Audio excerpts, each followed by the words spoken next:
నమస్కారం, సుఖీభవకు స్వాగతం. ఈ రోజు సుఖీభవలో ముక్కు నుంచి నీరు కారుతోందా? నిర్లక్ష్యం వద్దు. కోత పెట్టకుండానే కవాటాల మార్పిడి. చికెన్ మటన్ కన్నా చేపలు రొయ్యలే మేలు. ఎముకలు కండరాల్లో దాగిన క్యాన్సర్, సార్కోమా. ఇంకా హెల్త్ టిప్. జలుబు చేసినప్పుడు, అలర్జీతో బాధపడుతున్నప్పుడు ముక్కు నుంచి నీరు కారటం మనందరికీ అనుభవమే. అయితే జలుబు, అలర్జీల బాధలు లేకుండానే తరచూ ముక్కు నుంచి నీరు కారుతూ ఉంటే, అది కూడా తల కిందకు వంచినప్పుడు నీరు ఎక్కువగా కారుతూ ఉంటే అది ఖచ్చితంగా సమస్య అంటారు డాక్టర్లు. మెదడు చుట్టూ ఉండే ద్రవం లీక్ అవటం వల్ల అలా జరుగుతూ ఉంటుంది. సిఎస్ఎఫ్ లీకేజీగా పిలిచే ఈ సమస్య కొన్నిసార్లు ప్రాణాంతకంగా కూడా పరిణమిస్తూ ఉంటుంది. సిఎస్ఎఫ్ లీకేజ్ గురించిన పూర్తి వివరాలను ఇప్పుడు తెలుసుకుందాం.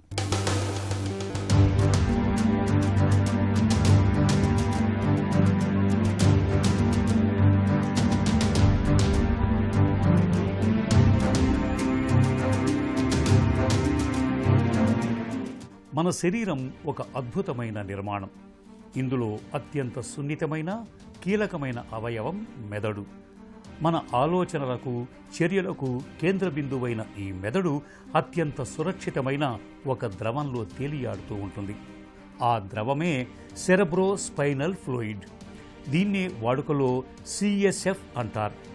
ఈ ద్రవం మెదడుకు ఒక కుషన్లాగా, షాక్ అబ్జార్బర్స్లా పనిచేస్తూ దెబ్బల నుంచి కాపాడుతుంది. అయితే కొన్నిసార్లు ఈ ద్రవాన్ని కప్పి ఉంచే పొరల్లో రంధ్రం పడటం, చిరిగిపోవటంతో ఆ నీరు ముక్కు నుంచి కానీ, చెవి నుంచి కానీ బయటకు లీక్ అవ్వటం మొదలవుతుంది. దీన్నే సిఎస్ఎఫ్ లీకేజ్ అంటారు.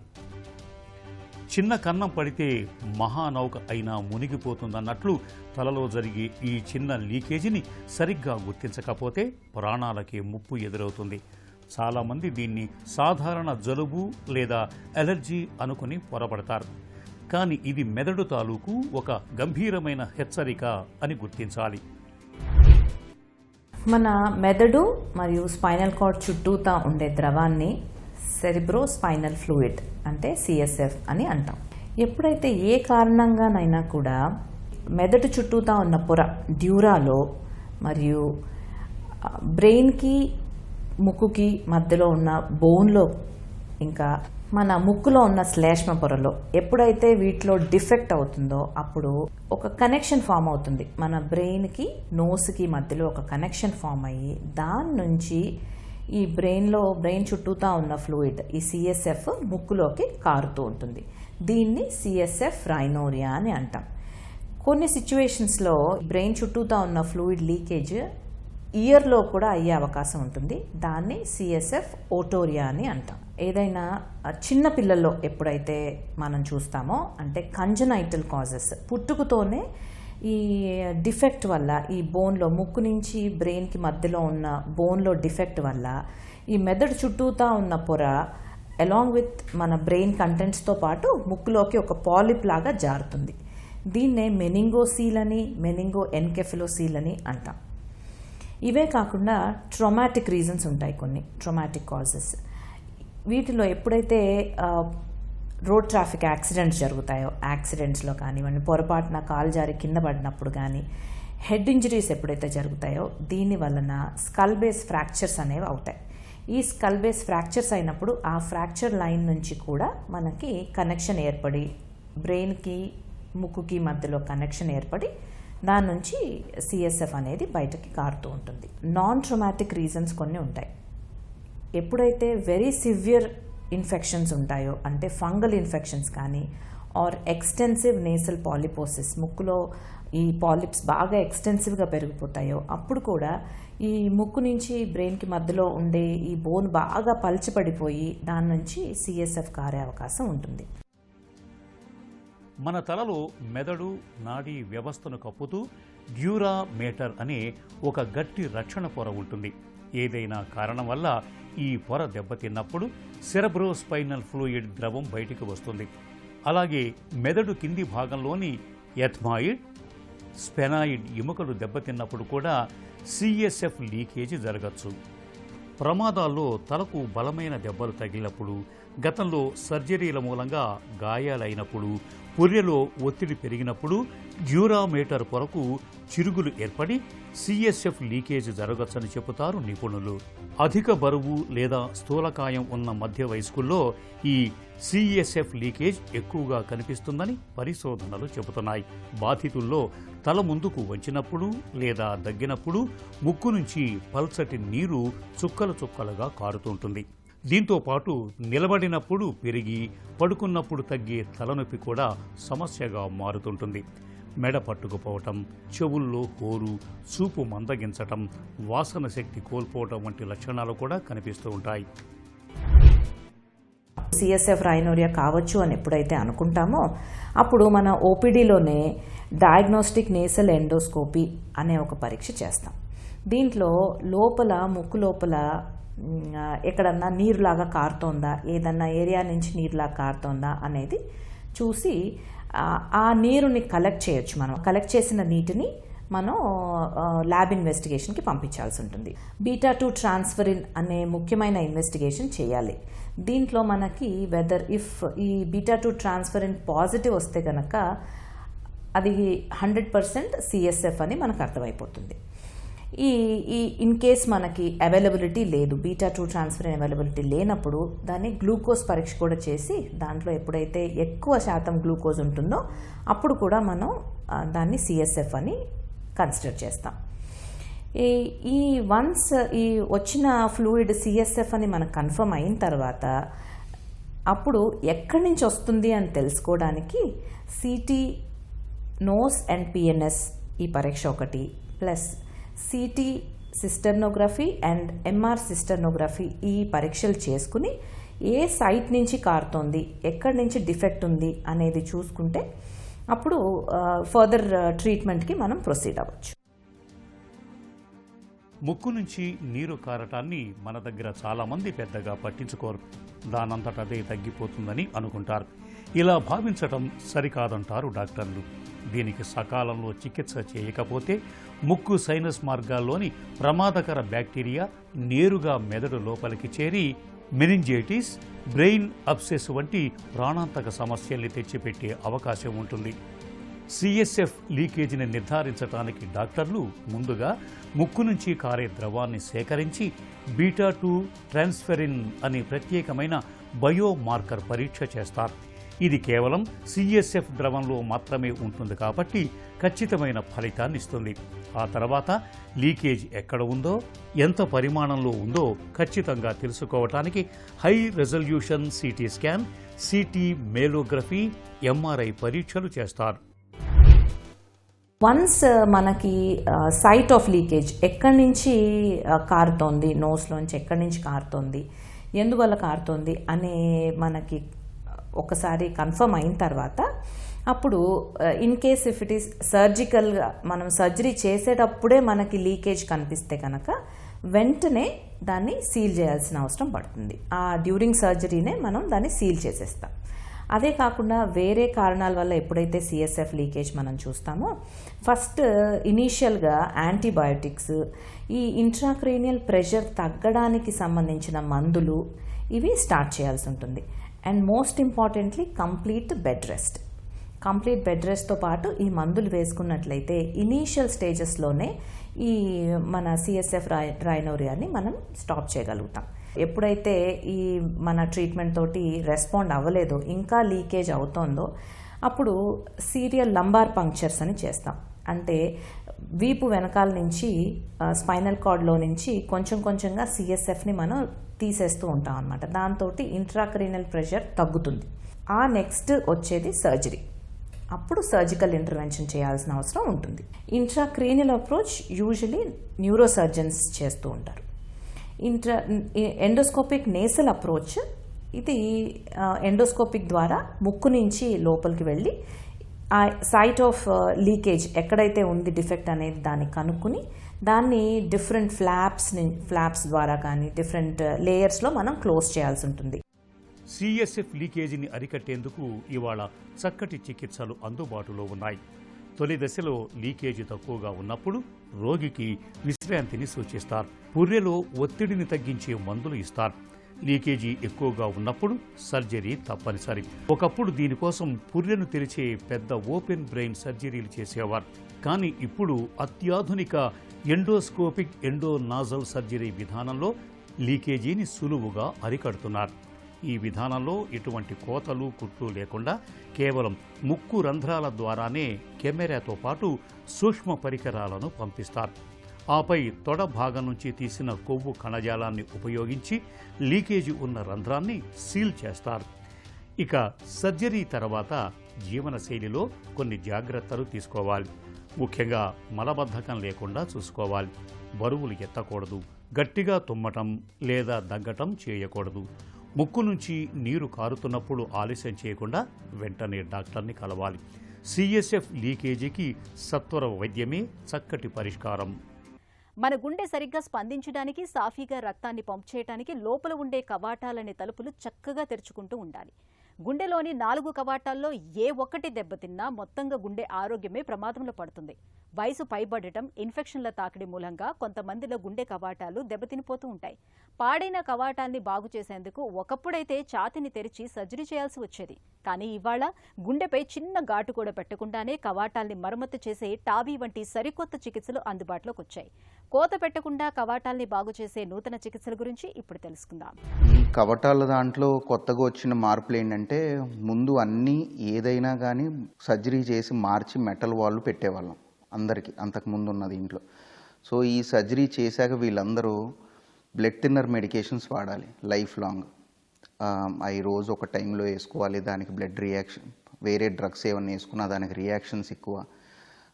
ఐఎన్ఆర్ అని ఒక టెస్ట్ చేసుకుని 2 to 3 దాంట్లో మెయింటైన్ చేసి ఉండాలి. ఆకుకూరలు కొన్ని తినకూడదు. ఇలా అన్ని రెస్ట్రిక్షన్స్ మెయింటైన్ చేసుకుంటా వాళ్ళకి క్వాలిటీ ఆఫ్ లైఫ్ అనేది వాళ్ళకి ఒక వాల్వ్ సర్జరీ అయ్యాక తగ్గిపోతుంది.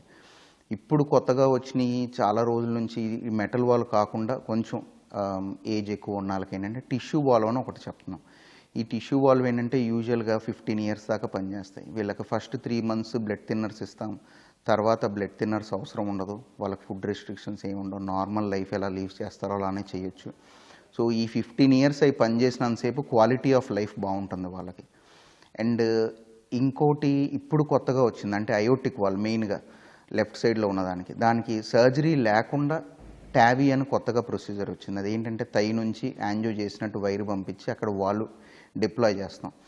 ఇదేంటంటే ఎల్డరీ ఏజ్ గ్రూప్, అంటే డీజనరేషన్ వల్ల వాల్వ్ దెబ్బతిని అంత కాల్షియం ఉండి వాళ్ళకి, అలాంటి వాళ్ళకి ఏంటంటే elderly patient mostly above 65-70 years వాళ్ళకి సర్జరీ ఎవరైతే ఫీజిబుల్గా లేరో వాళ్ళకి ఈ ఆయాసం, ఈ సిమ్టమ్స్ తగ్గించడానికి ఈ ట్యాబీ వల్ల వాళ్ళకి చాలా ఉపయోగంగా ఉంటుంది.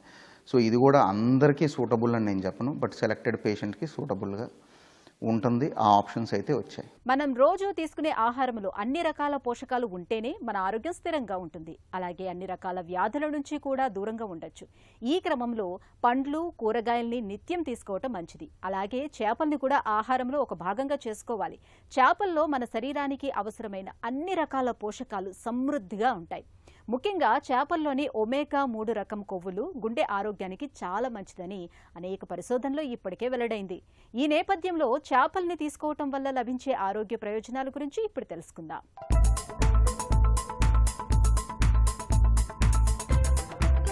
చేపలు, రొయ్యలు, పీతల వంటి జలచరాల ఆహారం ఆరోగ్యానికి శ్రేష్టమైంది. సులభంగా, సంపూర్ణంగా జీర్ణమవుతుంది. మటన్, చికెన్, గుడ్లతో పోలిస్తే చేపలు, రొయ్యల్లో పోషక విలువలు అధికంగా ఉంటాయి. అయినా వాటి వినియోగం మన దగ్గర తక్కువే. ప్రపంచ ఆరోగ్య సంస్థ సూచనల మేరకు ప్రతి మనిషి ఏటా 18 కిలోల చేపలను తినాలి. ప్రపంచంలో ఏటా సగటున 20.7 కిలోగ్రాముల చేపలను తింటుంటే అది మన దేశంలో 9 కిలోలు మాత్రమే. చేపల్లో గుండెకు మేలు చేసే పోషకాలు పుష్కలంగా ఉంటాయి. అందుకే చేపలను తప్పనిసరిగా ఆహారంలో చేర్చుకోవాలని, వారానికి కనీసం 2 సార్లైనా తినాలని నిపుణులు సూచిస్తున్నారు. చేపలలోని ఒమేగా 3 కొవ్వు ఆమ్లాలు చెడు కొలెస్ట్రాల్ను తగ్గించి రక్తనాళాల పనితీరును మెరుగుపరుస్తాయి, గుండెను ఆరోగ్యవంతంగా ఉంచుతాయి. చేపలలో ఉండే ఒమేగా 3 ఫ్యాటీ యాసిడ్స్ మెదడు పనితీరును మెరుగుపరుస్తాయి. వయసు సంబంధిత అభిజ్ఞా క్షీణత, అల్జీమర్స్ వంటి న్యూరో డీజెనరేటివ్ వ్యాధులను నివారిస్తుంది. చాలా రకాల చేపలలో విటమిన్ ఏ పుష్కలంగా ఉంటుంది. ఇది కార్నియాను ఆరోగ్యంగా ఉంచి చూపును మెరుగుపరుస్తుంది. చేపలలోని విటమిన్ ఏ కండరాల పనితీరును మెరుగుపరిచి అలసటను తగ్గిస్తుంది. రోగనిరోధక శక్తిని పెంచుతుంది. చేపలలో లీన్ ప్రోటీన్ పుష్కలంగా ఉంటుంది. ఇది కండర కణజాలానికి చాలా అవసరం.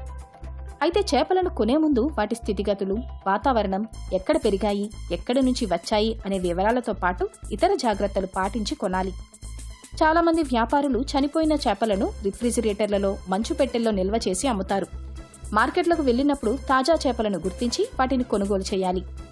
చేపలు, రొయ్యలను వాటి వాసనను బట్టి అవి ఎలాంటివో తెలుస్తుంది. ఎక్కువగా వాసన వస్తుంటే అవి తాజావి కాదని గుర్తించాలి. చేప కొనే ముందు దాన్ని నొక్కి చూడాలి. అది మెత్తగా ఉంటే తాజాది కాదని గుర్తించాలి. తాజా చేపలు గట్టిగా ఉంటాయి. చేపల మొప్పల రంగు ఎర్రగా లేదా గులాబీ రంగులో ఉండాలి. నిస్తేజంగా గోధుమ రంగు పొలుసులు ఉంటే ఆ చేప మంచిది కాదని అర్థం. చేపల కళ్ళు స్పష్టంగా ఉంటే అది తాజా చేప. అలా కాకుండా కనుగుడ్డు లోపలికి వెళ్లినా, కళ్లపై తెల్లటి పొర ఏర్పడినా, లేత రంగులో ఉన్నా వాటిని కొనకపోవడం మేలు. చేపలను బాగా ఉడికించి తినడం శ్రేయస్కరం. పులుసుతో పాటు చేపలను మంటపై లేదా కాల్చడం, నూనె లేకుండా ఆవిరి సాయంతో ఉడికించడం వల్ల చేపలోని పోషకాలు దెబ్బతినవు. వేపుడు చెయ్యాలనుకుంటే తక్కువ నూనెలో వేయించాలి.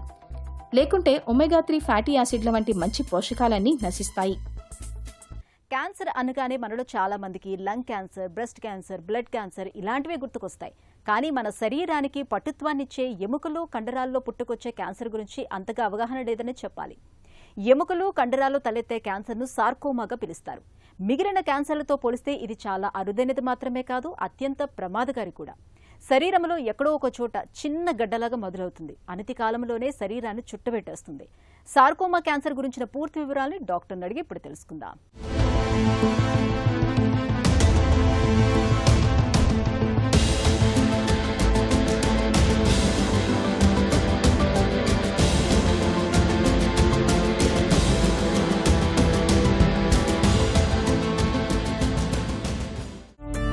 సార్కోమా అంటే ఏంటి? ఎవరిలో ఎక్కువగా కనిపిస్తుంది?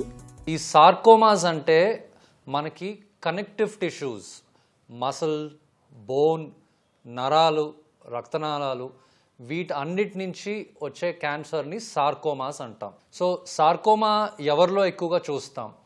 చిన్నపిల్లల్లో అయితే కనుక దాదాపు 10% క్యాన్సర్స్ సార్కోమా అయ్యే అవకాశం ఉంటుంది. అదే పెద్దవాళ్ళలో మాత్రం చాలా అరుదుగా వస్తాయి. సార్కోమాస్కి మెయిన్గా మనం 2 కేటగిరీస్, ఒకటి సాఫ్ట్ టిష్యూ సార్కోమా, రెండోది బోన్ సార్కోమాస్. సో చిన్నపిల్లల్లో మనం బోన్ సార్కోమాస్ గురించి మాట్లాడుకోవాలంటే ఒకటి ఆస్టియోసార్కోమా, రెండోది ఈవింగ్ సార్కోమా. పిల్లల్లో సార్కోమా లక్షణాలు ఎలా ఉంటాయి? ఎలా అనుమానించాలి? చిన్నపిల్లలు ఆడుకునే వయసు, పెరిగే వయసులో ఏదన్నా బోన్ పెయిన్స్ ఉన్నా కూడా మనం వాటిని ఇగ్నోర్ చేసే అవకాశం ఉంటుంది. కానీ అదే నొప్పి అదే ప్లేస్లో ఒక 3 వారాలు దాటి ఉన్నా, లేదా నొప్పి ఎక్కువగా వస్తున్నా, లేదా నడుస్తున్నప్పుడు లింపింగ్ అంటే కుంటుతున్నా కానీ దాన్ని మనం ఇగ్నోర్ చేయకూడదు. ఎక్కువగా మనకి ఈ నీ జాయింట్కి ఇరువైపులా వచ్చే అవకాశం ఉంటుంది. కొన్నిసార్లు ఓన్లీ బోన్ పెయిన్తో స్టార్ట్ అయ్యి చాలా చిన్న దెబ్బ తగిలినా కూడా ఫ్రాక్చర్ అయ్యే అవకాశం ఉంటుంది. అలాగే సాఫ్ట్ టిష్యూ కాంపొనెంట్ అంటే మనం గడ్డ కూడా లేటర్ స్టేజెస్లో గమనించవచ్చు. సార్కోమా వచ్చాక కాళ్లను తొలగిస్తారా? లింబ్ సాల్వేజ్ టెక్నిక్స్ ఎలా ఉంటాయి? గతంలో ఇలాంటి క్యాన్సర్స్ ఉన్నప్పుడు కంప్లీట్గా యాంప్యుటేషన్ చేయాల్సి వచ్చేది. యాంప్యుటేషన్ అంటే కంప్లీట్గా కాలు కానీ చేయి కానీ రిమూవ్ చేయటం. ఈ రోజుల్లో మనకి సైన్స్ ప్రోగ్రెస్ అవటం వల్ల మనం ఎక్కువ శాతం అంటే దాదాపు 90% చిన్నపిల్లలకి లేదా పెద్దవాళ్ళకి కూడా ఈ లింబ్ సాల్వేజ్ సర్జరీస్ అనేది అటెంప్ట్ చేయవచ్చు.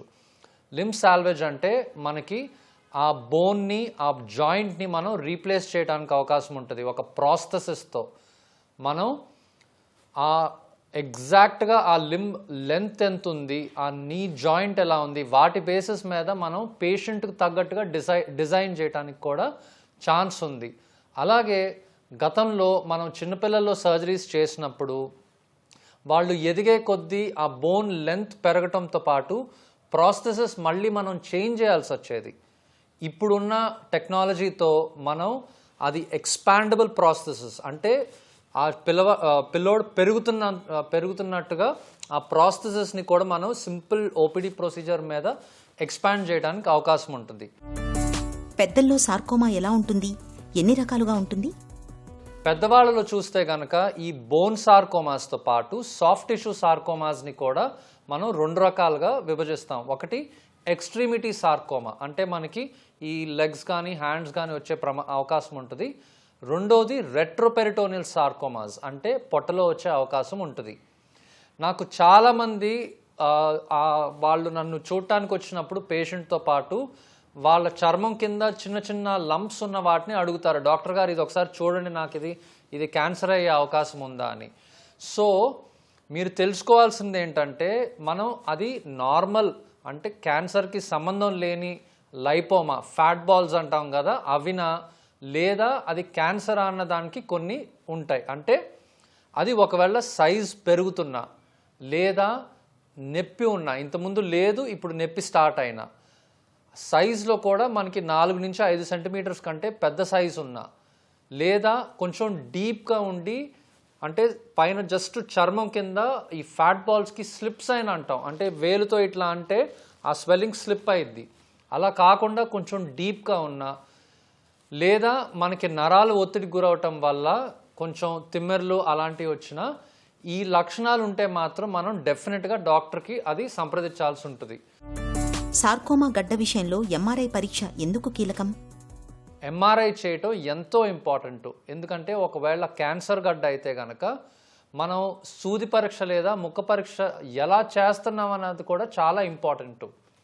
మీ ఆపరేషన్ చేసే డాక్టర్ గారు, మీ బయాప్సీ చేసే డాక్టర్ సేమ్ పర్సన్ ఉండాలా, అంటే ఏ యాంగిల్లో ఎలా చేస్తున్నాం బయాప్సీ అన్నది కూడా చాలా ఇంపార్టెంట్. సో ఇట్లాంటి లంప్స్ని మాత్రం ఇగ్నోర్ చేయకూడదు. అలానే మనం అది లంప్ రిమూవ్ చేయకముందు అదే ప్లేస్లో ఉందా లేదా వేరే ఎక్కడికన్నా స్ప్రెడ్ అయిందా అనేది కూడా తెలుసుకోవాలి. ఎందుకంటే సార్కోమాస్ విషయంలో వేరే ఆర్గన్ స్ప్రెడ్ గురించి మాట్లాడినప్పుడు లంగ్స్కి స్ప్రెడ్ అయ్యే ఛాన్స్ ఉంటుంది. సో అలాంటి వాటిని మెటాస్టాటిక్ సార్కోమాస్ అంటాం. అది ఒకవేళ లంగ్స్కి స్ప్రెడ్ అయినా కూడా మనం కొన్ని చోట్లకి మాత్రమే స్ప్రెడ్ అయితే కనుక అవి కూడా మనం అదే సిట్టింగ్లో సర్జరీ చేసి రిమూవ్ చేయడానికి ఛాన్స్ ఉంటుంది. లేదా మనం ఇందాక మాట్లాడుకున్నట్టు కీమోథెరపీ ఇచ్చి వాటిని కరిగించి దాని తర్వాత మనం వాటిని అడ్రస్ చేయొచ్చు. సార్కోమా ముప్పు ఎవరికి ఎక్కువగా ఉంటుంది? మిగతా క్యాన్సర్స్ లాగా మనకి లైఫ్ స్టైల్ రిలేటెడ్ చేంజెస్ అంటే స్మోకింగ్, ఆల్కహాల్, ఫిజికల్ యాక్టివిటీ వీటి దేనికి సంబంధం లేదు. అలాగే జన్యుపరమైన మార్పుల వల్ల కూడా సార్కోమాస్ అనేది అంటే హెరిడిటరీ తల్లిదండ్రుల నుంచి పిల్లలకి అలాగ కూడా వచ్చే అవకాశం లేదు. కేవలం కొంతమందికి రేడియేషన్ తీసుకున్న తర్వాత కొన్ని సంవత్సరాల తర్వాత సార్కోమాస్ వచ్చే ఛాన్స్ ఉంటాయి. కానీ ఎక్కువ శాతం మందిలో మనకి ఒక రిస్క్ ఫ్యాక్టర్ ఈ ప్రాబ్లం వల్ల ఈ సార్కోమా వచ్చిందనేది మనం ఐడెంటిఫై చేయడానికైతే ఎటువంటి అవకాశం లేదు. సార్కోమాకు చికిత్స ఎలా ఉంటుంది? టార్గెటెడ్ థెరపీలతో ఫలితం ఉంటుందా? గ్రాఫ్టింగ్ టెక్నిక్స్ ఎలా ఉంటాయి? గతంలో ఏంటంటే మనకి కేవలం కీమోథెరపీ ద్వారా దీన్ని ట్రీట్ చేయడానికి అవకాశం ఉండింది. ఇప్పుడు వచ్చిన మాలిక్యులర్ టెస్ట్స్తో కొన్ని మ్యూటేషన్స్ అంటే జన్యుపరమైన మార్పులు వంశపారంపరంగా వచ్చేవి కాదు, కానీ మీ జీవితకాలంలో వచ్చే జన్యుపరమైన మార్పుల వల్ల కూడా కొన్నిసార్లు ఆ సార్కోమాజు పెరుగుతూ ఉండొచ్చు. సో ఇప్పుడున్న మందులు టార్గెటెడ్ థెరపీతో ఆ పర్టిక్యులర్ మ్యూటేషన్కి లేదా జన్యుపరమైన మార్పుకి మనకి ఆల్రెడీ ట్యాబ్లెట్స్ అందుబాటులో ఉంటే కనుక మనం ఇంజెక్టబుల్స్ కాకుండా కేవలం కొన్ని ట్యాబ్లెట్స్ ద్వారా కూడా మనం దాన్ని ట్రీట్ చేయడానికి అవకాశం ఉంటుంది. అలాగే ఒకవేళ జబ్బు తిరిగి వచ్చినా కూడా ట్రీట్మెంట్ పూర్తయినా కూడా మనకి ఇంతకుముందు ఎప్పుడు లేని ఆప్షన్స్ ఈ కొత్తగా వచ్చిన టార్గెటెడ్ థెరపీస్ ద్వారా మనం టైం పొడిగించడానికి అవకాశం ఉంటుంది. అలాగే మా ఆర్థోపెడిక్ ఆంకాలజిస్ట్తో మాట్లాడిన తర్వాత మీకు అవసరం ఉన్న దాన్ని బట్టి ఆ బోన్ ఇన్వాల్వ్ అయిందా లేదా జాయింట్ ఇన్వాల్వ్ అయిందా, పేషెంట్ వయసు బట్టి వాళ్ళ ప్రెఫరెన్సెస్ బట్టి కూడా మనం బెస్ట్ పాసిబుల్ అవుట్కమ్స్కి టార్గెట్ చేయొచ్చు. ఉదాహరణకి మన గ్రాఫ్ట్స్ విషయంలోకి వస్తే ఇంతకుముందు ఉన్నట్టు మనకి మెటల్ ప్రాస్థెసిస్తో పాటు ఇప్పుడు మనకి టైటానియం ప్రాస్థెసిస్ లేదా ఈవెన్ మనకి బోన్ గ్రాఫ్ట్స్ ఫిబులా అనే బోన్ నుంచి మనం బోన్ గ్రాఫ్టింగ్ కూడా చేయడానికి అవకాశం ఉంటుంది. సార్కోమా అరుదైన క్యాన్సరే కావచ్చు, కానీ సకాలంలో గుర్తిస్తే చికిత్స చేయటం చాలా తేలిక. ఎముకలు, కండరాల్లో అనుమానిత కణితులు పెరుగుతున్నప్పుడు ఆలస్యం చేయకుండా వెంటనే నిర్ధారణ పరీక్షలు చేయించుకోవాలి. తొలి దశలో గుర్తిస్తే కీమో, రేడియేషన్ చికిత్సలతో సార్కోమాను సులువుగానే జయించవచ్చు.